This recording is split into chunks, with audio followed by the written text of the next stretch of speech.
Me arrepiento de querer salvar a alguien que jamás lo mereció. Me arrepiento de querer salvar a alguien que jamás lo mereció. Esa frase retumbó como un puñetazo en mi cabeza cuando mi primo Julián me llamó a gritos una madrugada. Era un sábado, pero el reloj marcaba las 3:30. Al llegar a su departamento, lo encontré temblando junto al lavabo. Había llamado a una ambulancia porque Ana, su novia, se había desvanecido sobre el suelo del baño. «Hermana, date prisa», susurró él con la voz rota. No responde.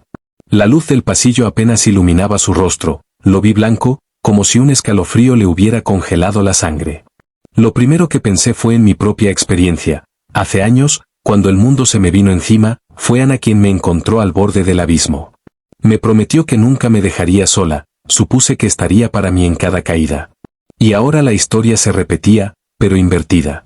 Llamé al 911 con la mano temblorosa. Mientras esperábamos, recordé el día que Ana me sostuvo despierta mientras yo vomitaba en el hospital tras aquella crisis.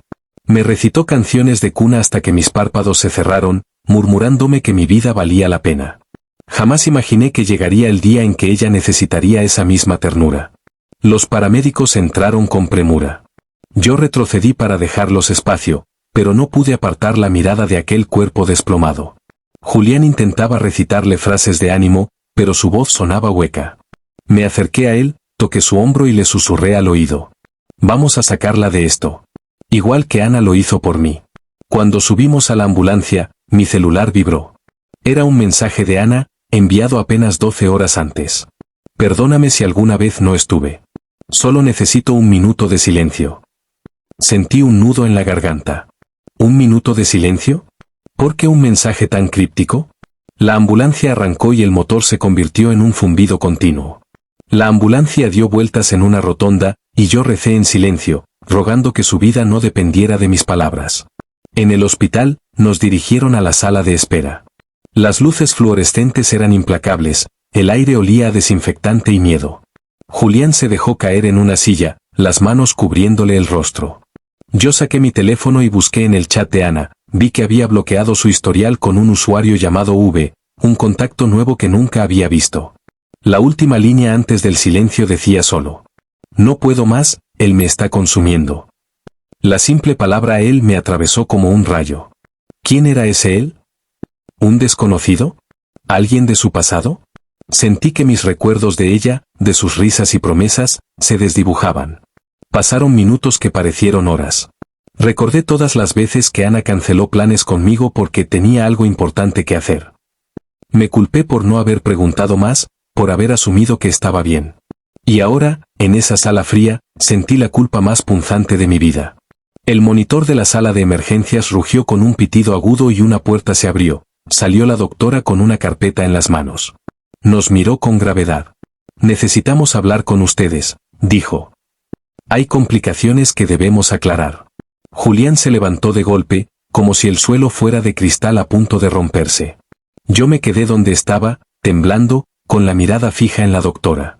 Supe, en ese instante, que la historia de Ana era mucho más oscura de lo que habíamos imaginado, y que ese él guardaba secretos que jamás debieron callarse.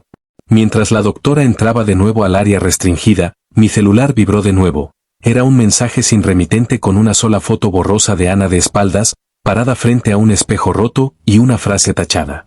«Gracias por salvarme, ahora soy yo quien te necesita». Me arrepiento de querer salvar a alguien que jamás lo mereció, volvió a retumbar en mi cabeza cuando la doctora nos pidió que la acompañáramos a una sala más privada. El corazón me latía con fuerza, sentí que cada paso era como caminar sobre huevos frágiles. Entramos y nos sentamos frente a un escritorio con papeles y un ordenador. La doctora respiró hondo antes de hablarnos. «Ana sufrió una intoxicación por varios medicamentos distintos», explicó. «Algunos son de uso psiquiátrico y otros son analgésicos fuertes. Necesitamos saber cómo llegó a tener todo eso en su poder». Julián abrió la boca, pero no salió ningún sonido. Yo bajé la vista, recordando las veces que Ana me pidió ayuda económica porque tenía demasiado estrés. Le creí y le di dinero sin preguntarle en qué lo gastaba.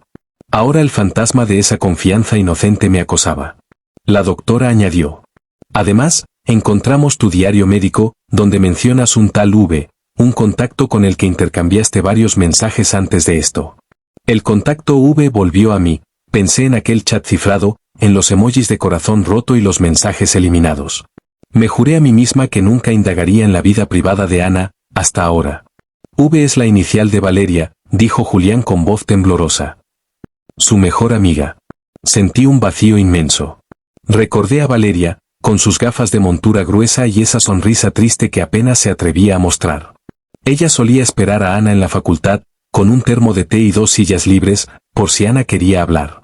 ¿Por qué nunca me invitó a participar en esa charla íntima? ¿Por qué el vínculo entre ellas me era siempre ajeno? La doctora continuó. Valeria está aquí afuera, quiere hablar con ustedes. Al salir de la sala, la vi, estaba de pie, con las manos temblando y los ojos vidriosos. Al acercarnos, un silencio pesado se instaló. Valeria extendió un sobre amarillo y dijo: Ana me pidió que les entregara esto si algo pasaba. Abrimos el sobre, dentro había un cuadernito con hojas a medio arrancar y un bolígrafo negro. En la portada, escrito con letra apresurada, lo que nunca dije. Valeria nos guiñó un ojo nervioso. Es un diario. Ana llevaba semanas escribiendo todo lo que sentía, antes de borrar casi todo. Julián alzó la vista y buscó a Ana en la sala de espera de urgencias, mientras yo hojeaba el cuaderno. La primera página tenía una fecha reciente y comenzaba. Hoy vi a V llorar en el baño, me confesó que llevaba un mes pensando en desaparecer. Me sentí culpable, pero también, viva, por primera vez en mucho tiempo. No sé si debería estar aquí. Mi pecho se apretó. Recordé aquella noche en que llamé a Ana a las 3 de la mañana porque tenía una crisis de ansiedad. Ella me calmó hasta que el teléfono temblaba en mi mano. Pero, ¿por qué no me dijo que su propia amiga pasaba por lo mismo? Mientras avanzaba en las siguientes líneas, un flashback invadió mi mente. Enero pasado, una llamada perdida de Ana con hora marcada a las 2 de la madrugada. Pensé que era un error mío, que yo nunca la dejaba sola, así que no llamé de vuelta. Quizá en ese instante ella necesitaba más que nunca un oído amigo. Valeria siguió hablando con voz baja. Ana escribió que después de eso, V empezó a pasar noches en su sala. Y un día me pidió que la dejara dormir en mi cama porque no podía soportar mis gritos interiores. La revelación cayó como un cubo de agua helada. Entendí por qué Ana había bloqueado a tantas personas, quería guardar silencio, aislarse, y ahora estaba pagando el precio. El murmullo de máquinas y pacientes nos envolvía mientras yo cerraba el diario en seco. Levanté la mirada hacia Valeria. ¿Ana te dijo algo más? Ella respiró hondo y tragó saliva. Sí. Me pidió que, si algo le pasaba, dijera la verdad. Que lo que había entre ella y V no era solo amistad. El mundo se sacudió bajo mis pies. Vi a Julián frotarse los ojos, como si tratara de borrar la imagen de Ana inconsciente en su camilla. Yo sentí que mi papel de salvadora se volvía ceniza en mis manos. En ese instante, mi celular vibró con un nuevo mensaje de un número desconocido. Eran 6 palabras que se clavaron en mi mente. Si descubren esto, nunca saldrás con vida. Y entonces comprendí que el diario de Ana guardaba algo más peligroso de lo que cualquiera de nosotros imaginaba. El sobre que Valeria nos entregó tenía más páginas de las que imaginé. Cada línea parecía un cuchillo que cortaba la imagen que tenía de Ana. Al leer la tercera entrada, sentí un escalofrío. V me dijo que él la estaba observando. Que cada vez que alguien la ayudaba, él se enfadaba. Empezó con mensajes anónimos, luego llamadas. Me advirtió que si no lo ignoraba, vendría por mí. Sentí mis manos sudar. ¿Quién era ese él? ¿Qué quería de Ana?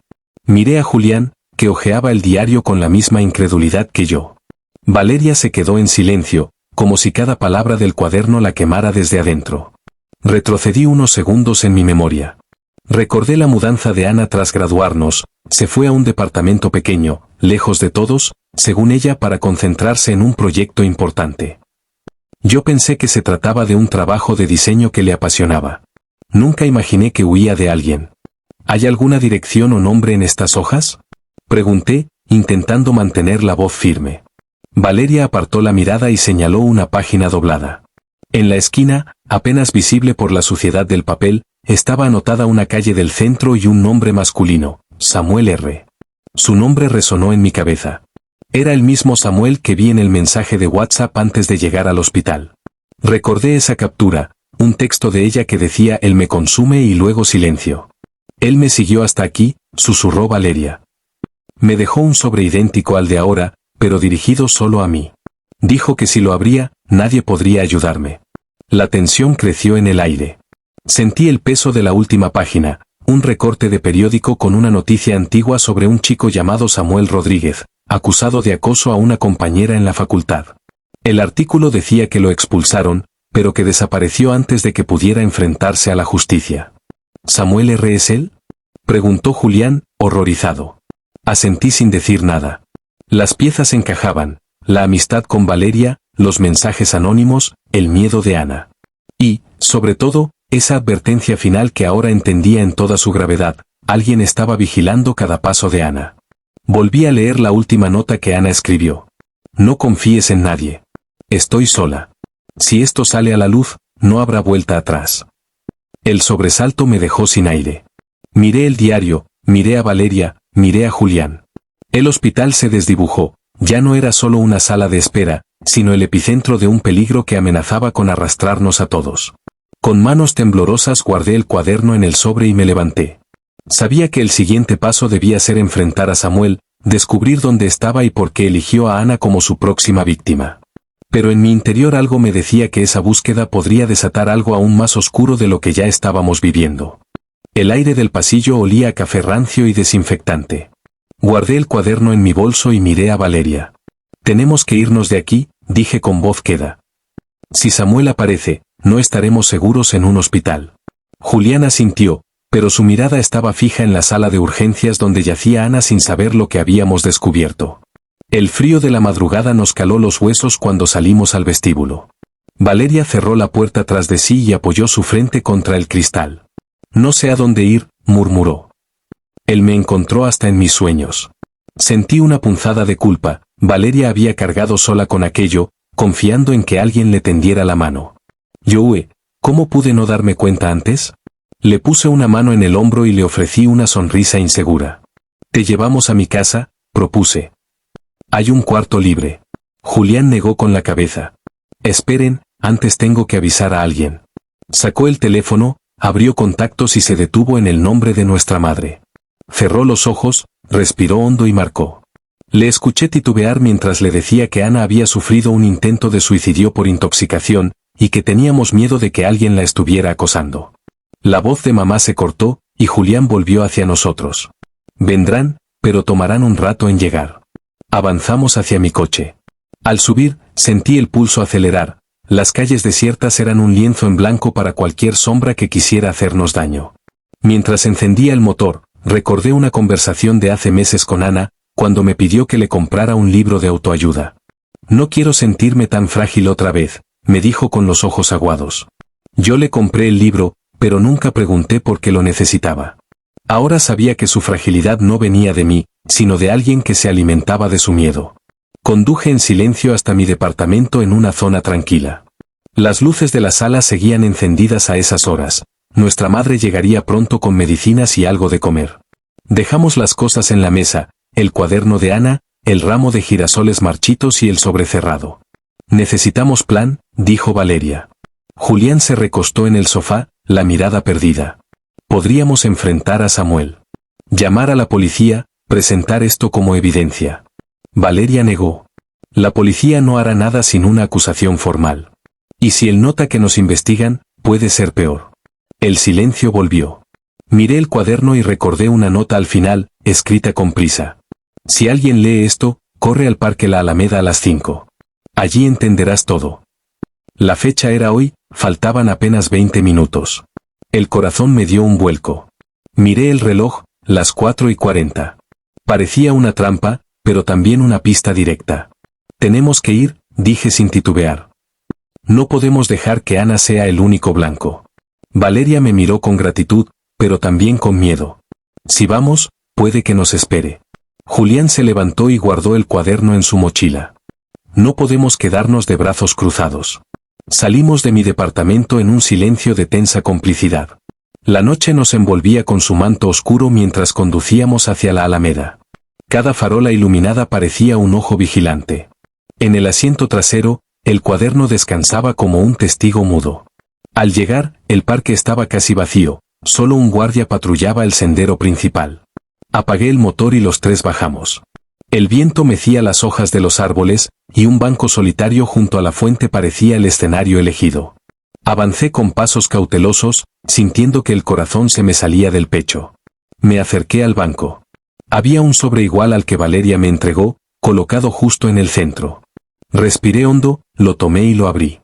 Dentro había una sola hoja doblada. Gracias por venir. Siempre supe que alguien lucharía por mí. Ahora empiecen a correr. El suelo crujió detrás de nosotros.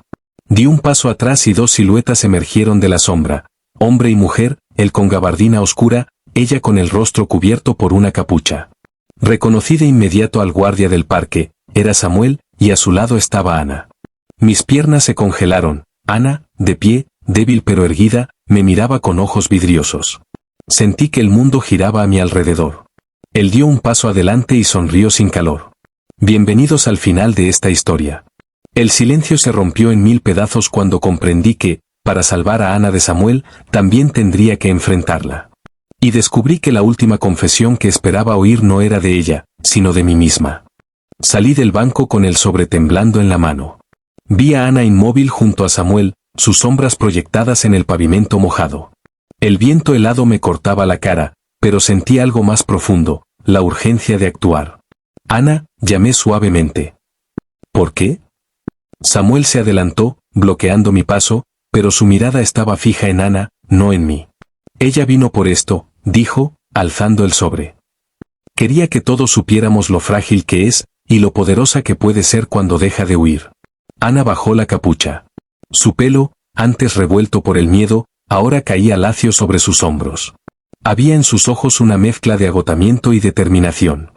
No fue solo él quien me persiguió, empezó, con voz ronca, fui yo misma la que me castigó por no rendirme al dolor. Quise esconderme, incluso de ustedes. Sentí un nudo en la garganta. Cada palabra de Ana atravesaba mis recuerdos y mis culpas. Me acerqué despacio. Ana, mereces perdón, no esta trampa. Ella suspiró y miró a Samuel, que ladeó la cabeza sin soltar el sobre. Quería obligarnos a enfrentar esto, susurró ella. A veces hace falta un empujón para dejar de huir. Entonces comprendí, todo había sido planeado por Ana y Samuel, no para hacernos daño, sino para sacudirnos la indiferencia. El miedo que Samuel simbolizaba era real, pero el verdadero enemigo había sido mi silencio y mi falta de preguntas. Lo siento, le dije, con la voz quebrada. Perdóname por no preguntar antes, por no ver tu dolor. Julián llegó corriendo, con Valeria a su lado.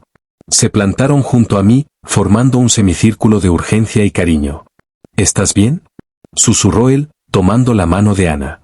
Ella asintió lentamente, a pesar del temblor de sus labios. Voy a salir adelante, dijo. No sola, sino con ustedes. Samuel se giró hacia nosotros y asintió, dejando caer el sobre al suelo. Dio un paso atrás y desapareció entre los árboles del parque. Nadie gritó. Solo quedó el sonido de nuestras respiraciones y el leve golpeteo de la fuente cercana. Nos quedamos en silencio un largo minuto. Luego, Valeria rompió la quietud. ¿Vamos a casa?, preguntó. Podemos leer juntas lo que quede en este diario, si ella quiere. Ana me miró, con una pequeña sonrisa de gratitud. Me gustaría eso, respondió. Y prometo no borrarlo esta vez. Subimos al coche despacio, sintiendo que la noche había cambiado de peso. De regreso pasamos por la sala de urgencias, comprobaron que Ana estaba mejor y que podía irse a casa con nosotros. En el camino, Julián prendió la radio, y salió una canción suave que Ana solía tararear. Ella apoyó la cabeza en mi hombro y cerró los ojos. Pensé en todo lo que aprendimos esa noche, que el silencio a veces hiere más que cualquier amenaza, y que abrir el corazón y preguntar es el primer paso para sanar. Cuando llegamos a mi departamento, abrimos ventanas para que entrara el aire fresco. Preparamos chocolate caliente y nos sentamos en el sillón, los tres, con el diario abierto sobre la mesa. Leemos las páginas restantes en voz alta, compartiendo risas quebradas y lágrimas silenciosas. Al final, Ana escribió una última frase, no en tinta, sino en gestos, me tomó de la mano y apretó fuerte. Esa fue su confesión de perdón y de amor. Esa madrugada aprendí que a veces, para salvar a alguien, lo más importante no es correr a apagar el fuego, sino sentarse a su lado, preguntarle dónde duele, y dejar que confíe en nuestras manos para sostenerla. Y supe, con certeza, que el secreto más poderoso no es el que guardamos, sino el que nos atrevemos a compartir. A la mañana siguiente, el sol entraba tímido por la ventana de la sala. Olía a café y tostadas. Desperté entre sábanas revueltas y el diario de Ana abierto sobre la mesa. Su letra, ahora más firme, hablaba de pequeños logros. Hoy di mi primera sesión de terapia sin derrumbarme. Me sonreí frente al espejo y me reconocí. Me acerqué y vi a Julián en la cocina tratando de preparar el desayuno sin quemar todo. Se giró con una sonrisa de medio lado. Ella empezó a salir de la pesadilla, dijo. Gracias por estar ahí. No respondí, mis ojos volaban de la hoja al rostro de Ana, que apareció en el umbral con un suéter largo y los ojos aún hinchados de anoche. ¿Chocolate?, ofreció, con la voz suave. Hoy me siento mejor. Asentimos los tres y nos sentamos alrededor de la mesa. La calidez del hogar contrastaba con la frialdad de la noche anterior. Ana abrió el diario por la página que hablaba de Valeria y yo sentí una punzada de gratitud, aquella amistad silenciosa que la sostuvo y que ahora nos unía a todos. Durante el desayuno compartimos risas turbias. Julián quemó las tostadas otra vez y Ana fingió indignación, mientras yo bebía el chocolate con cuidado. Era un momento sencillo, pero éramos conscientes de lo frágil que resulta el día a día cuando el miedo acecha. Más tarde, la llevé caminando al parque donde todo comenzó. El banco junto a la fuente estaba vacío. Le tomé la mano. Hoy ya no hay trampas, susurré. Solo tú y yo, sin secretos. Ella asintió y apoyó la cabeza en mi hombro. Nos quedamos allí un rato, sin prisa, escuchando el ruido del agua. En el aire flotaba algo nuevo, la posibilidad de perdón real, no forzado. Unos días después, hice una videollamada con mi mejor amiga de la infancia. Le leí fragmentos del diario de Ana, aquellos donde hablaba de redescubrir su valor. Ella lloró conmigo por teléfono y prometió visitar pronto. Con cada paso, comprendí que salvar a alguien no es un acto heroico, sino un compromiso de presencia, estar en lo cotidiano, preguntar, escuchar. Aprendí que ignorar las grietas ajenas puede ser tan destructivo como el silencio de un acosador. Hoy, unas semanas después, Ana sonríe con sinceridad. Ha retomado su proyecto de diseño, sus murales de colores cálidos ya decoran la sala. Valeria volvió a la terapia también, y las tres planeamos un viaje corto a la montaña, solo para recordar que aún podemos huir de la angustia, pero esta vez de la mano. En esa nueva rutina, el diario permanece cerrado sobre la mesa de centro. A veces lo abro y leo pasajes en voz baja, como un recordatorio, nunca más callar, nunca más huir. Y al mirar a Ana, sé que aquella confesión final no fue me arrepiento de querer salvar a alguien que jamás lo mereció, sino me arrepiento de no haber sabido salvarnos juntos. Ahora lo hacemos cada día, paso a paso, sin prisa, pero sin olvidar lo que vale la pena salvar. Con el paso de los meses, nuestras vidas fueron recuperando un pulso tranquilo. Cada jueves nos reuníamos en el café donde todo comenzó, el mismo donde Ana y yo solíamos fingir que todo estaba bien, y compartíamos avances. Ana, con su proyecto de diseño rebosando de color. Valeria, que volvió a estudiar sin la sombra de la ansiedad. Julián, siempre pendiente de ella, pero ahora respetando sus tiempos. Yo aprendí a preguntar sin juzgar, a escuchar sin intervenir, a sostener sin intentar arreglar nada. Algunas veces volví a leer fragmentos del diario de Ana en voz baja, como quien repasa mantras que curan. Una tarde, mientras caminábamos por el sendero de la Alameda, esta vez bajo la luz dorada del atardecer, Ana se detuvo y me miró. Gracias por no rendirte conmigo, dijo, con esa voz suave que pensé haber perdido para siempre. Le sonreí, y en su reflejo vi también a la niña que fui, la que creyó que salvar a alguien era un acto de valentía solitaria. Descubrí que la verdadera valentía está en compartir el miedo. Al salir del parque, el viento movió las hojas de otoño y, por un instante, escuché nuestras risas mezclándose con el murmullo del agua. Supe que aquel secreto prohibido, aquel dolor oculto, quedó atrás, pero que el aprendizaje que nos dejó nos acompañaría el resto de nuestra vida. Y aunque esta confesión queda escrita aquí, en internet, bajo un alias anónimo, mi voz sigue siendo la misma, una persona que habló en voz baja sobre culpa, amor y perdón, y que encontró en el acto de preguntar el camino para sanar juntos. Ahora sé que a veces lo más poderoso que uno puede decir es simplemente, ¿cómo puedo ayudarte hoy? Y sentarse a esperar la respuesta.